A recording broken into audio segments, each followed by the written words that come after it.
¿Qué pasa, chavales? Muy buenas a todos y bienvenidos a un nuevo vídeo aquí en mi canal de YouTube. Y para sorpresa de muchos, hoy no os voy a hablar ni de política ni de economía. No, como habréis visto en la miniatura, hoy os voy a hablar del sufrimiento. ¿Y por qué he decidido hablar del sufrimiento? Bien, pues a mí por mucho que la política y la economía me parezca que tener un conocimiento básico sobre ello es vital, ya que la sociedad está basada en esos dos pilares, el sufrimiento es algo con lo que todo el mundo lidia. Hay gente que lo gestiona mejor, hay gente que lo gestiona peor, pero mi objetivo con este vídeo es que consigáis sacar partido del sufrimiento. Y diréis, pero ¿cómo vas a sacar partido del sufrimiento si es una mierda? ¿Quién quiere sufrir? Bueno, pues al final del vídeo me entenderéis. Y antes de continuar, os voy a explicar por qué cojones tengo el micro en la mano. Y es básicamente porque es la manera más óptima que he encontrado de que se escuche bien el audio. Así que, bueno, ya yo creo que se escucha bastante mejor, ya me lo diréis, si preferís que lo haga así o como en el anterior vídeo. Bueno, para explicar cómo aprovecharse de nuestro sufrimiento, primero tenemos que entender cómo se generan los sentimientos, ¿vale? Entonces, para ello voy a utilizar una metáfora, ¿vale?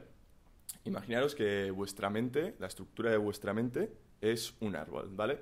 Las raíces son la base, luego está el tronco y por último está la copa, las ramas. Bien, las raíces del árbol digamos que es nuestra programación interna, ¿vale? Cuando nosotros nacemos, digamos que el cerebro es un ordenador en blanco listo para programarse.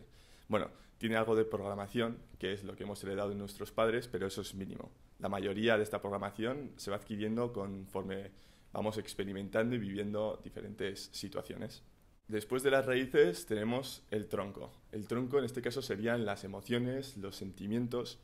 Y por último está la copa del árbol, las ramas, que en este caso serían, pues digamos, nuestra conducta, nuestras acciones. Vale, entonces, el tronco es básicamente...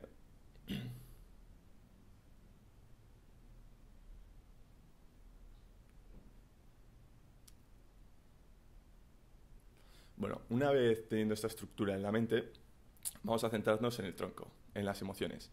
Las emociones son como las notificaciones del móvil, básicamente. A ti cuando te llega un email, el móvil te dice, oye, te ha llegado un email, revísalo, léelo. Tú te metes al Gmail y lo ves. Pues las emociones son igual. Cuando tú actúas de cierta manera, tu programación interna, las raíces, salta una notificación. Si esa conducta ha ido acorde con tu programación, esa notificación será positiva, digamos que podrá ser alegría, emoción, lo que sea.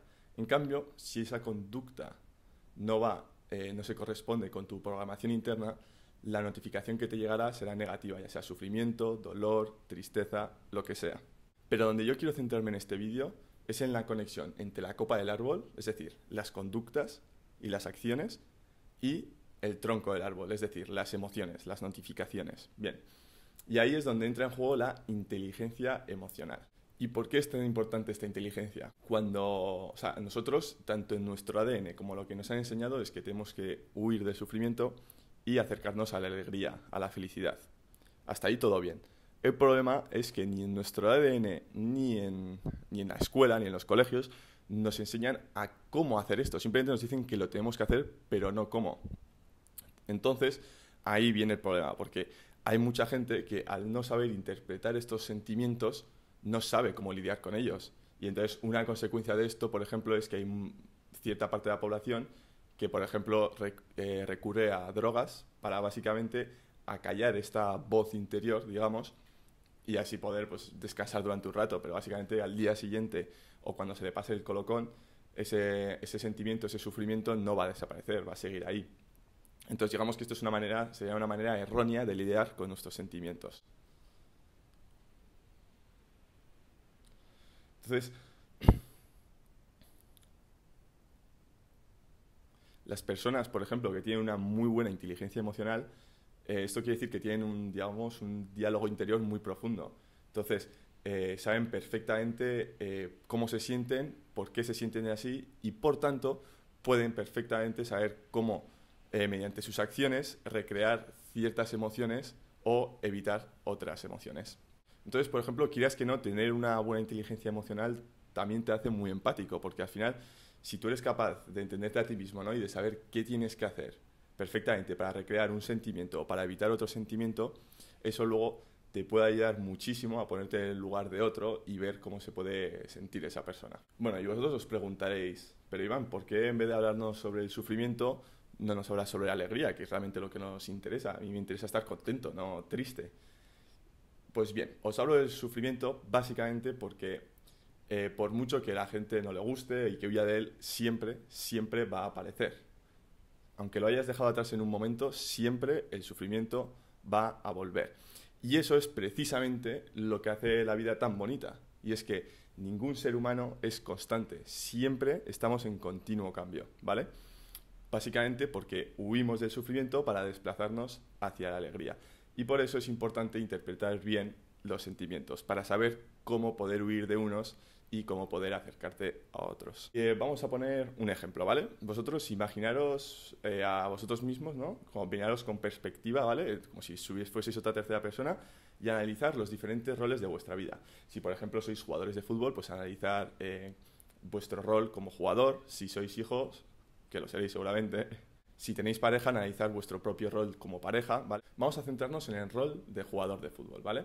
Imaginemos que somos delanteros y que llevamos una temporada que, por lo que sea, no estamos tan activos como antes y no metemos tantos goles como lo hacíamos antes. Y eso, pues, genera cierta incomodidad en nosotros, ¿no? Cierto sufrimiento. Entonces, ante esto podemos tener dos opciones. Una es simplemente ahogarnos en ese sufrimiento, centrarnos en lo mal que estamos y que todo vaya peor, o mantener la mente fría y analizarlo y decir, bueno, pues vamos a hablar con el entrenador a ver qué me puede estar pasando, o vamos a entrenar más tiempo, vamos a meterle más horas al gimnasio, lo que sea, ¿vale? Y es por esto por lo que constantemente las diferentes facetas en cuanto a la individual, en cuanto a la persona, son siempre cambiantes, es decir, siempre están cambiando. Pero lo más bonito de esto es que ese cambio individual se refleja perfectamente en el cambio social. Y es que, por ejemplo, centrémonos en la revolución industrial, ¿vale? Uno de los motivos por los que surgió la revolución industrial fue por el aumento de la población. Hubo un aumento de la población, se requería, por lo tanto, más alimentos y la velocidad de transporte de los alimentos necesitaba ser más rápida. Y esto fue uno de los motivos por los que comenzó la revolución industrial. No fue el único, hubo varios, pero bueno, aquí no estamos para analizar la revolución industrial, así que vamos a continuar con el vídeo. Bien, la hambruna en ese momento generaba un sufrimiento. La sociedad ascendió de nivel y solucionó ese problema. Pero al ascender de nivel se generó un nuevo problema. Ese problema fue el cambio climático. Con la revolución industrial las tecnologías empezaron a avanzar muchísimo, estas cada vez continuaban más, y como conclusión se generó el cambio climático. Bien, pues básicamente en los años posteriores vamos a ver cómo el ser humano, la sociedad, se las apaña para superar este cambio climático y poder sobrepasar este sufrimiento que genera el cambio climático. Pero esto no acabará ahí, no.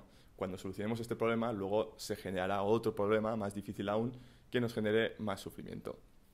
Entonces, si os fijáis, es básicamente como un juego de rol. Tú tienes un personaje, al principio te encomiendan misiones fáciles, las vas haciendo, subes de nivel y te encomiendan misiones más difíciles. Y es por esto por lo que la sociedad y el ser humano está en continuo cambio.